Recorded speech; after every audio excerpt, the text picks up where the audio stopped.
Welcome to Coleman Report Live. I'm Bob Coleman, and we're talking Main Street and the small business lenders who help it grow.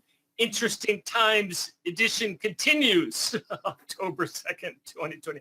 Chris Ernst, CEO, founder, Fountainhead Capital out of Florida. Chris, thank you so much for joining us. He is the CEO of one of the 14 non-bank licenses. He's a lender throughout the country.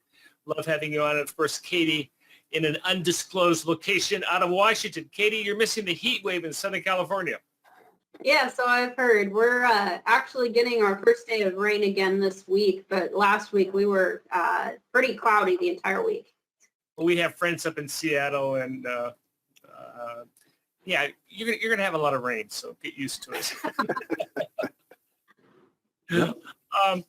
Very good. Let's see. Let's go to the polls, and we got some news. Let's do the polls first, and we want to know: are you experiencing delays in collecting your IRS transcripts? Chris, what's your shop doing? How are you guys handling? I think we're okay. I haven't heard anything. Usually, nobody holds back when they can complain about something, but I haven't heard anything. Yeah, 2/3 are still having problems, issues, and getting that done. No great advice other than get them in early. Get them in early. Yep, exactly. This is a topic that I think all managers should address. I'm agnostic on whether you want to share that with your department. I would do it if I was a manager, but you may or may not want to do that. But do you personally know your institution's Paris score? And the Paris score is the peer review score on how you stack up with other SBA lenders. All right, 57%. Chris, what's your attitude toward that as a manager? I think it's important for your key people to know, but obviously this is not something you want to share publicly, much like you want to score.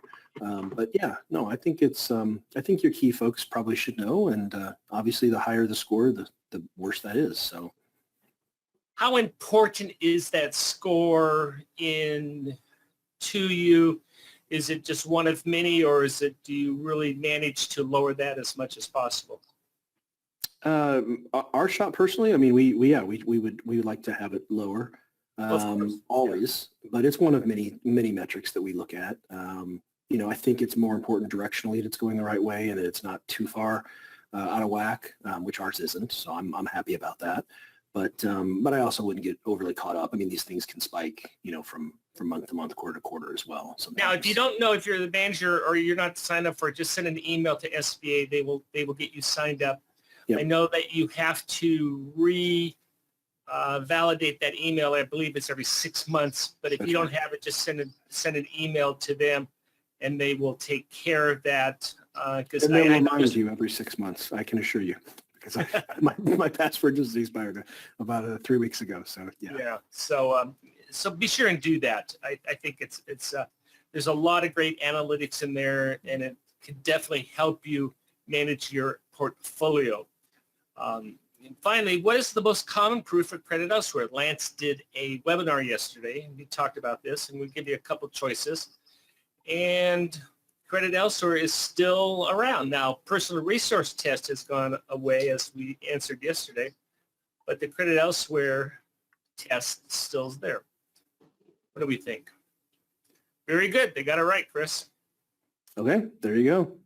But all of those are valid reasons, but the most common one is the collateral does not meet the lender's policy requirements, which means, remember, when you do your review, one of the first things they're going to ask you is, where is your credit policy for your conventional loans, and where's the SBA addendum? And don't look at them in blank like, what are you talking about? We're not talking about a huge, we're talking 8 to 10 pages on how you're going to treat your SBA loan.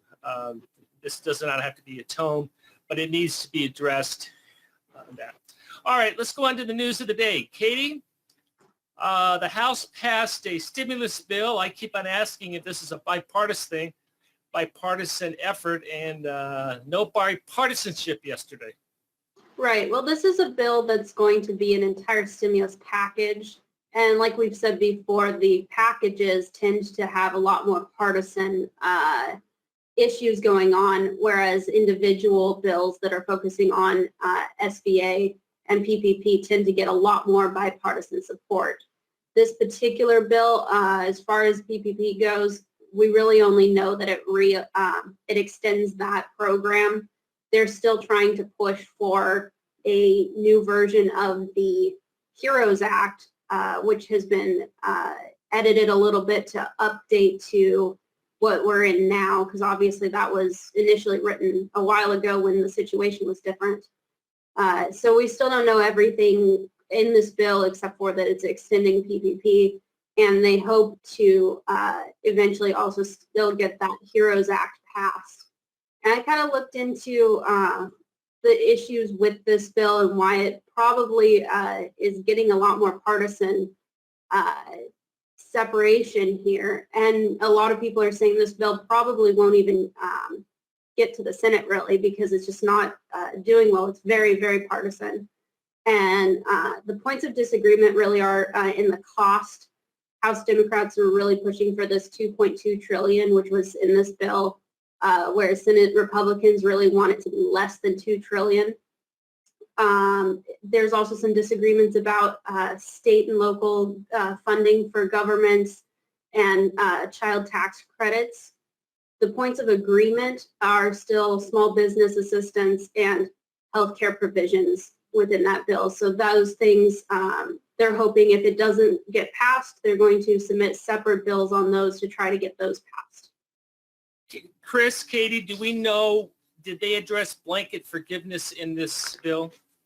I don't believe they did. And keep in mind, this is down on the House side, the Democrats on the House side, this is down from the $3.4 billion. Or trillion dollars. My mistake. Yep, my mistake. As of late yesterday, the administration in the Senate Republicans were up to 1.6 trillion, which is up from the 1.5 they'd been at for a while. But as Katie said, the points of contention don't relate really to SBA.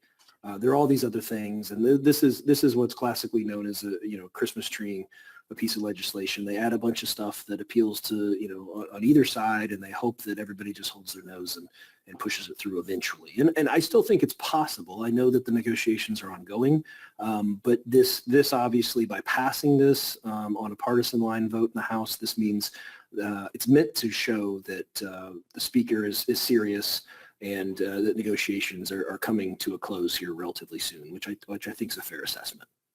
Darren asked the question, does the bill that the House passed include subsidy payments for SBA borrowers? We don't have the specific details on that. The answer is, I don't think so. I seriously doubt it. Yeah, that's another piece of legislation that some of the trade associations have been pushing. Yeah. Yeah, so in terms of the specifics, we don't know that. Chris, Katie, I always have to ask the question. Chris, what do you think is going to happen?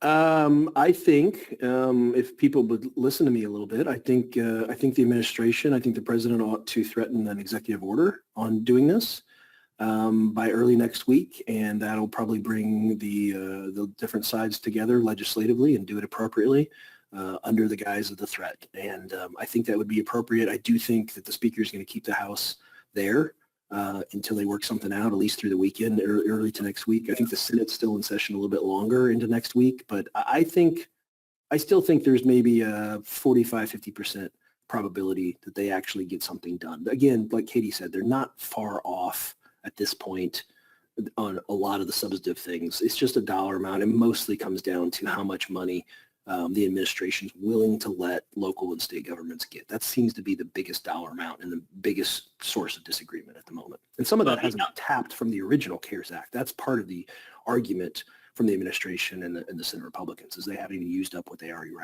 authorized to begin with. Unfortunately, the elephant in the room, obviously, is Trump has COVID. Yes. And that is going to impact this somehow. I can't tell you how, but that's a serious wrinkle in what's going on. Katie, have you picked up anything else on that? Not really, except for I think you're completely right. That might slow things down or affect how negotiations are going. I can't see this bill really passing, but the revised HEROES Act has a possibility, and I think they're really coming closer and closer to some number that they can agree on. Obviously, the 2.2 was too high for the Republicans. Maybe we'll find someplace in between and find something that everybody can kind of agree on, or we can pass a separate bill that's going to focus on small business. Chris, you and I didn't talk about this, so I apologize if I put you on the spot, but as a leader of your company, you have, 40, 50 people working for you. They're looking at you as the leader. They're looking at you as to providing some context and some, just everyone relax. How are you handling your staff? But first of all, do you think this is, how critical is this news? And number two, what are you doing to handle it? Oh, I think it's very critical. I think it probably has a bigger impact perhaps on the electorate in terms of what occurs. I mean, I think everybody can agree at 74, I sure hope that I'm as vigorous as the president is.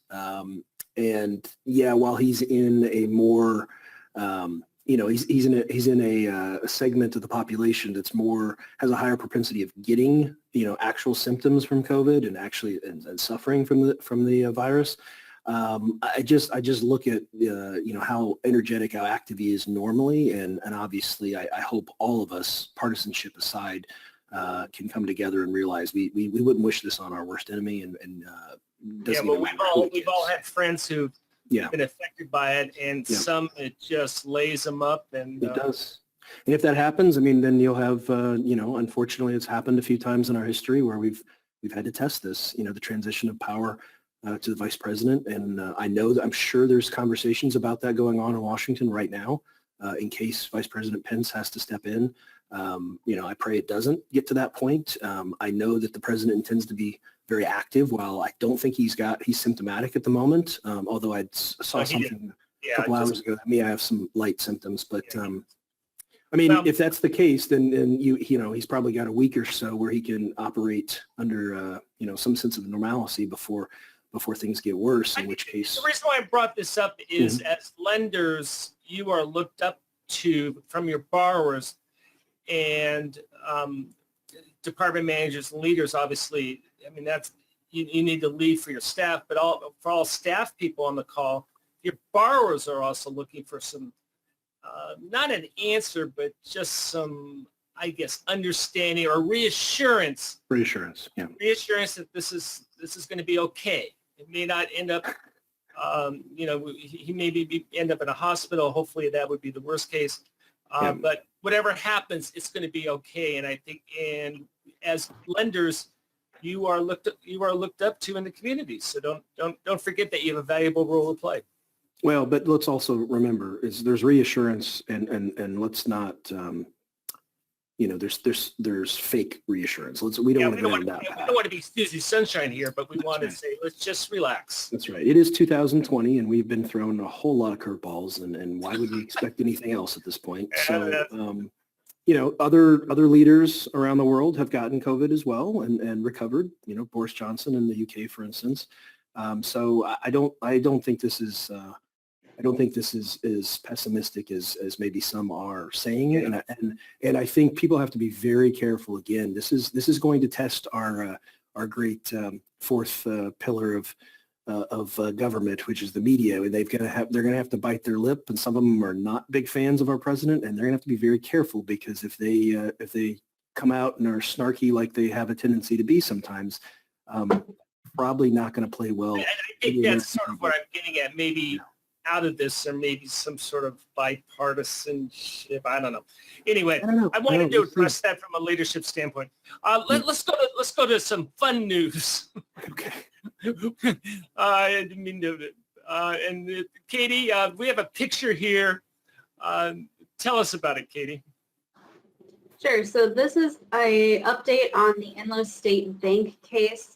If you remember correctly, we had a bank president who was creating fake loans in the names of several people in order to benefit herself and support her lifestyle as well as her boyfriend's business.